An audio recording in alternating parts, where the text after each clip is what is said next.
أي عملية قطع للأشجار بالمنتزه الغابوي الحضري دونابو بطنجة وصل حد أنه شكل سؤالا في دورة العادية لمجلس جماعة مدينة طنجة.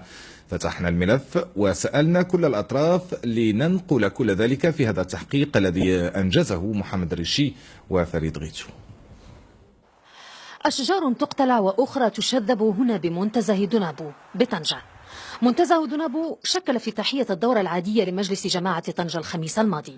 طرحت فيه المعارضة أكثر من علامة استفهام حول ما يجري داخل هذا الفضاء الأخضر. ربما كاين أشياء كدار لصالح المدينة، ولكن في غياب المعلومة، لأنه احنا كمستشارين ما عندناش سلطة باش نحاوروا المصالح الخارجية بما فيها وزارة الداخلية. كاين رئيس الجماعة اللي هو المحاور ديال المجلس الجماعة مع المصالح الخارجية، اللي بالدور ديالو خص يردنا المعلومة باش نعرفوا كيفاش نتخذوا القرار ديالنا. داخل فريق المعارضة ما عندناش الحق نمشيو للمعني بالامن نقول له اعطينا واش انت عندك ترخيص ولا ما عندكش ترخيص. في كل الحالات إلى عنده ترخيص خصو يأكدوا لنا بأنه الترخيص تم في إطار القنوات القانونية والمساطر القانونية. طيلة مدة سنة والأشغال هذه تثير أكثر من علامة استفهام. ليدخل مرصد حماية البيئة وحماية المآثر التاريخية على الخط ويطالب بوقف ما يصفه بالاستفزاز سكان المدينة وضرب لحقها في بيئة وعدالة مجالية.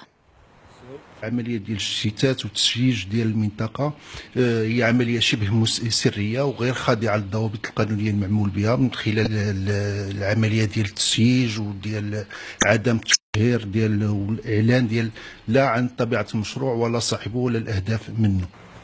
خلف هذا السياج الأشجار تسقط الواحدة تلو الأخرى. ما الذي يجري هنا؟ أشجار تقطع وأعشاب تجز بين العمليتين. سيدة تضع أمامها تصميما تقول إنه ليس تصميم للبناء بل هو لتهيئة حديقة نباتية سوف تفتح في وجه العموم ومرخص لها أيضا.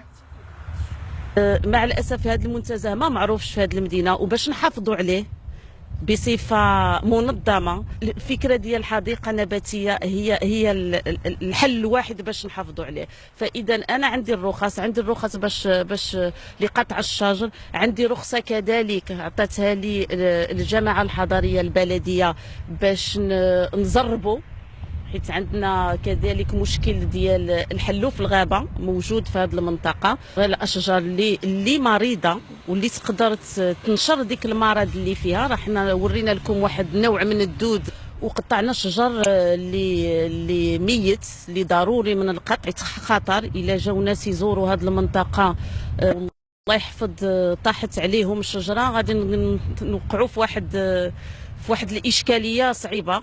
وفي غياب تصريح للمندوبية الإقليمية للمياه ومجلس الجماعة كان لابد من استشارة خبير في البيئة. صراحة بالنسبة للشق القانوني لا يهمني، أنا كيهمني الشق العلمي، الشق الخبرة.